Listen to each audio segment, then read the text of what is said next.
की सरकार बनने जा रही है।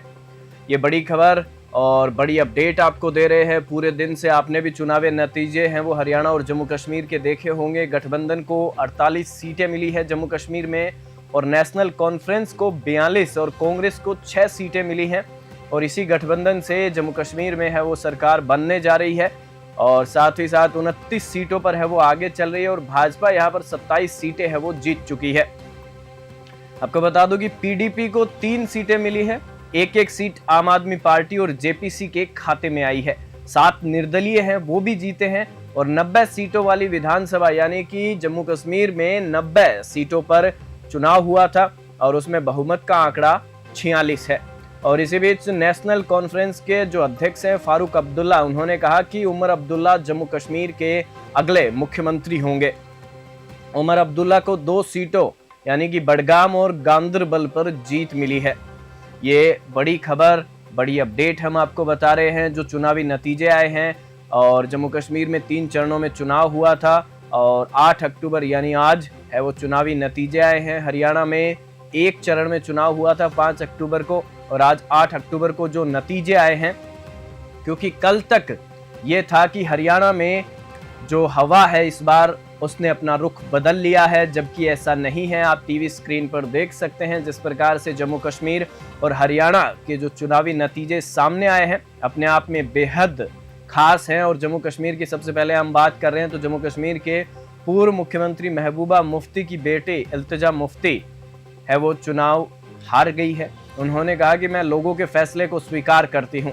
और उधर भाजपा अध्यक्ष रविंदर रैना नौशेरा सीट से हार चुके हैं और हार के बाद उन्होंने प्रदेश अध्यक्ष से इस्तीफा भी दे दिया है।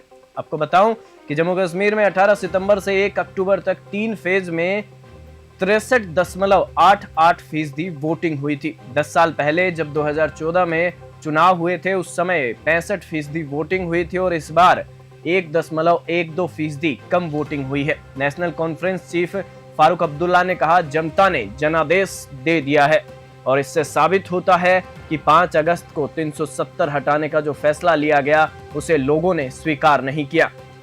और उमर अब्दुल्ला है वो अगले सीएम होंगे और ये बात करी हमने जम्मू कश्मीर की। जम्मू कश्मीर में नेशनल कॉन्फ्रेंस की सरकार है वो बनने जा रही है और साथ ही साथ जो हरियाणा में जो चुनावी नतीजे आज देखने को मिले वो अपने आप में बेहद खास नतीजे हैं वो सामने आए हैं और बीजेपी तीसरी बार लगातार सरकार बनाने जा रही है और हैट्रिक लगाई है बीजेपी ने और राज्य में ऐसा करने वाली बीजेपी है वो पहली पार्टी बनी है हरियाणा में। और पार्टी को आपको बता दूं कि हरियाणा और जम्मू कश्मीर में दोनों ही जगह पर 90 सीटों पर विधानसभा चुनाव हुए थे और 90 सीटों में अगर बात की जाए तो हरियाणा की अब तक है वो बीजेपी 39 सीटें जीत चुकी है और 9 सीटों पर आगे चल रही है और कांग्रेस है वो 5 सीटों पर आगे है और 31 सीटें है वो जीत चुकी है। यानी कि बीजेपी पूर्ण बहुमत से अपनी सरकार बनाने को तैयार है। और अगर धीरे धीरे बात करें तो जो चुनावी नतीजे सुबह से लेकर शाम हो गई, जो चुनावी नतीजे देखने को मिले अपने आप में बेहद खास रहे, क्योंकि कयास ये लगाए जा रहे थे कल तक कि इस बार हरियाणा का जो रुख है, हरियाणा की जो जनता का रुख है वो बदलेगा, कांग्रेस की सरकार आएगी, पूर्ण बहुमत से आए या गठबंधन से आए, लेकिन ऐसा नहीं हुआ और बीजेपी ने एक बार फिर से वहां पर अपना परचम लहराया है। और कल जिस प्रकार से हमने बात करी थी अलग अलग बेल्ट की कि किन किन बेल्ट में कितनी प्रतिशत वोटिंग हुई, कहां बीजेपी ने सेंधमारी की और किस सेंधमारी का बीजेपी को फायदा मिला। और आपको बता दूं कि मुख्यमंत्री नायब सैनी और कांग्रेस नेता भूपेंद्र हुड्डा अपनी अपनी सीटों पर है वो चुनाव वो जीत चुके हैं, बढ़त बनाए हुए हैं और बीजेपी की बढ़त के साथ ही प्रधानमंत्री नरेंद्र मोदी ने कार्यवाहक सीएम नायब सैनी को फोन किया है इसी बीच में। और इन सब चुनावी नतीजों के बीच में कांग्रेस ने है वो चुनावी आयोग पर यानी कि चुनाव आयोग इलेक्शन कमीशन पर आरोप लगाया है कि जानबूझकर चुनाव आयोग की वेबसाइट पर रिजल्ट धीमे धीमे शेयर किया जा रहा है। ये आरोप है वो दोपहर में लगाया गया था और कांग्रेस है वो इलेक्शन कमीशन भी गई थी कि चुनावी जो आंकड़े हैं वो सही आंकड़े सामने रखे जाएं। और साथ ही साथ कांग्रेस ने यह भी कहा कि क्या भाजपा प्रशासन पर दबाव बनाने की कोशिश कर रही है, यानी कि कांग्रेस ने यह आरोप लगाया था कि भाजपा है वो क्या जो इलेक्शन कमीशन है या प्रशासन है उन पर दबाव बनाने की कोशिश कर रही है। और जब सुबह नतीजे आने शुरू हुए तो उन नतीजों में यह देखने को मिला कि कांग्रेस है वो आगे चल रही है, बढ़त बनाए हुए है। और सुबह जब मतगणना शुरू हुई तब तक ये था कि कहीं ना कहीं कांग्रेस है वो शाम होते होते हरियाणा में अपना परचम लहराएगी और अपनी सरकार बनाएगी, जबकि ऐसा नहीं हुआ।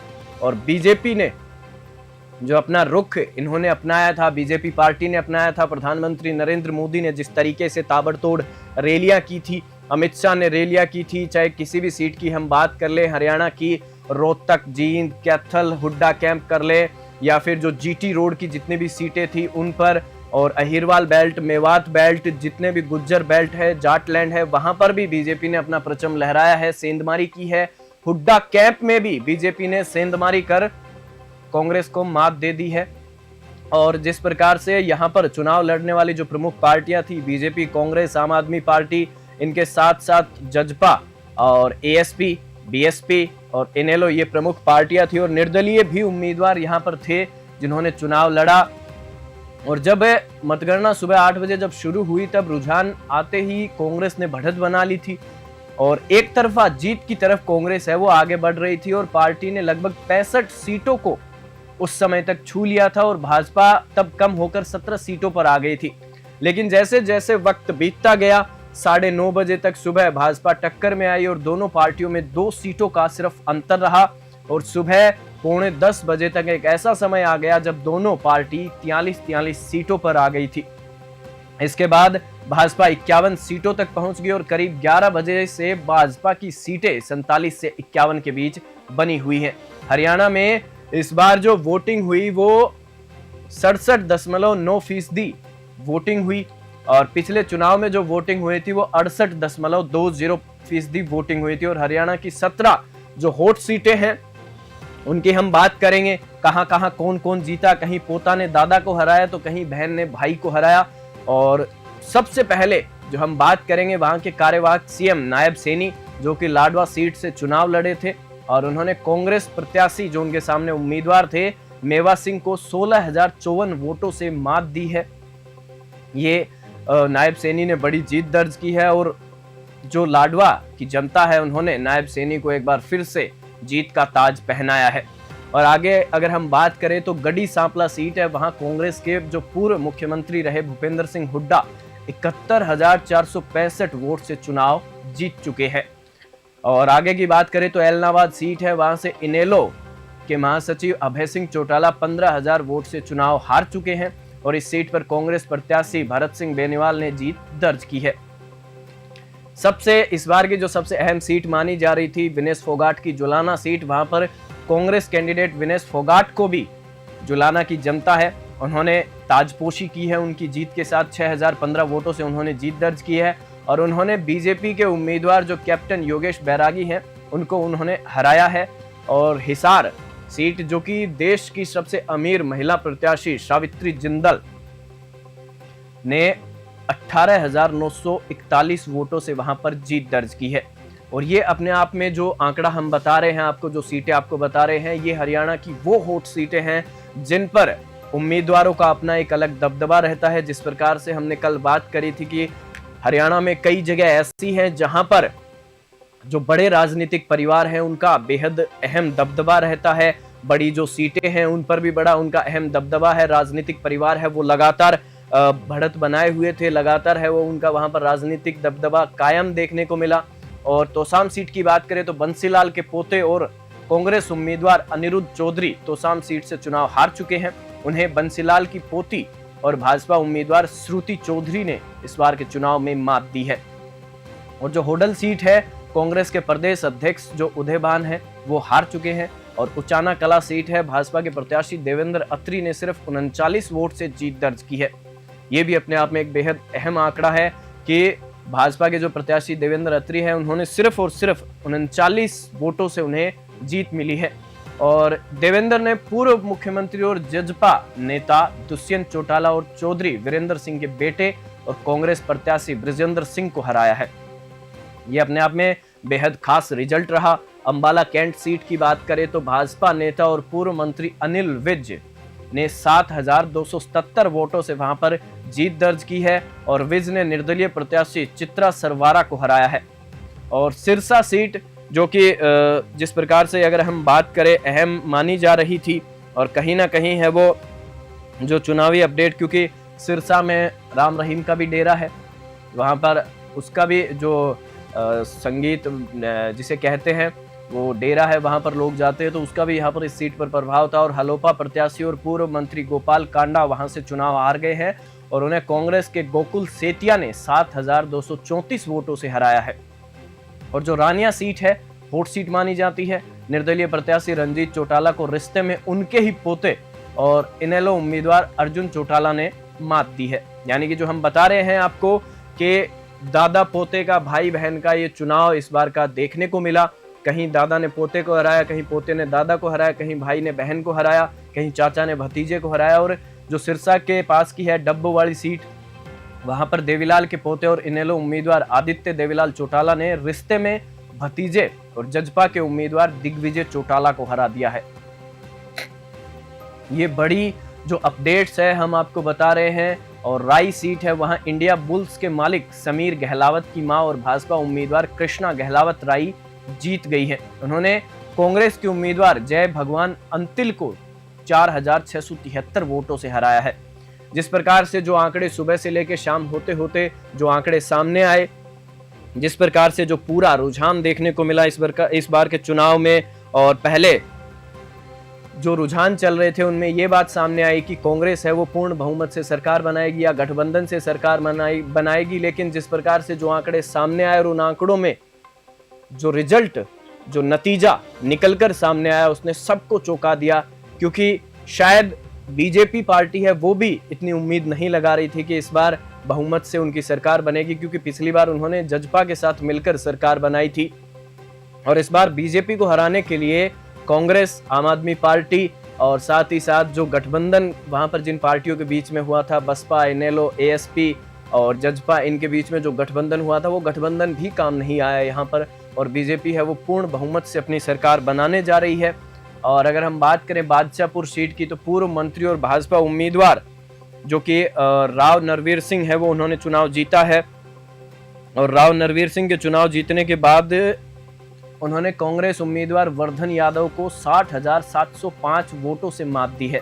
और एक और हॉट सीट मैं आपको बताऊं, पंचकुला सीट, जहां पर पूर्व उप मुख्यमंत्री और कांग्रेस के उम्मीदवार चंद्रमोहन बिश्नोई हैं, उन्होंने चुनाव जीता है। उन्होंने भाजपा के उम्मीदवार ज्ञानचंद गुप्ता को 1997 वोटों से हराया है। पिछली बार के 2019 के चुनाव में ज्ञानचंद गुप्ता यहां से चुनाव जीते थे बीजेपी से, लेकिन इस बार है वो हार चुके हैं। और नारनौद सीट की बात करें, हम आपको वो हॉट सीट बता रहे हैं, 20 सीटें जिन पर ये जो पूरा चुनावी नतीजा है, जो एक पारिवारिक चुनावी नतीजा है वो देखने को मिला। और भाजपा उम्मीदवार और पूर्व मंत्री कैप्टन अभिमन्यु नारनौद सीट से हारे हैं। उन्हें कांग्रेस उम्मीदवार जस्सी पेटवाड़ ने 12,578 वोटों से हराया है। और अटेली सीट है वो केंद्रीय मंत्री राव इंद्रजीत की बेटी और भाजपा उम्मीदवार आरती सिंह राव चुनाव जीती है। उन्होंने बसपा उम्मीदवार अत्तर सिंह को 2500 वोटों से मात दी है। ये वो सीटें हैं जिनके बारे में हमने आपको जानकारी दी। जो हॉट सीट है हरियाणा की, माफ कीजिएगा, उन 20 सीटों पर हमने आपको जानकारी दी। और इन सीटों पर जो चुनावी नतीजे हैं वो जो देखने को मिले हैं, अपने आप में बेहद खास नतीजे देखने को मिले। और कहीं ना कहीं जो इस बार का चुनाव है वो अपने आप में बेहद खास देखने को मिला। जो चुनाव से पहले, वोटिंग से पहले जो सर्वे किया गया था पार्टियों के द्वारा या जो भी चुनावी जो एजेंसियां हैं उनके द्वारा जो सर्वे किया गया था, उसमें जो आंकड़े निकलकर सामने आए थे वो अलग ही प्रकार के आंकड़े थे कि इस बार बीजेपी है वो यहाँ का चुनाव हारेगी। लेकिन ऐसा नहीं हुआ। और कांग्रेस यहाँ पर ये कहा गया था, रुझानों में भी ये बात सामने आई थी कि इस बार जो हरियाणा की जनता है वो कांग्रेस को अपना आशीर्वाद देगी, उनकी ताजपोशी करेगी। लेकिन राहुल गांधी, प्रियंका गांधी और जो भी बड़े बड़े नेता वहां पर चुनावी प्रचार करने के लिए गए थे, रैलियां करने के लिए गए थे, उनका वहां पर जो दबदबा है वो देखने को नहीं मिला। और हरियाणा की जनता ने एक बार फिर से साबित किया है कि उन्हें क्या चाहिए क्या नहीं चाहिए। क्योंकि बीजेपी है वो तीसरी बार वहां पर अपनी सरकार बनाने जा रही है और वो भी पूर्ण बहुमत से।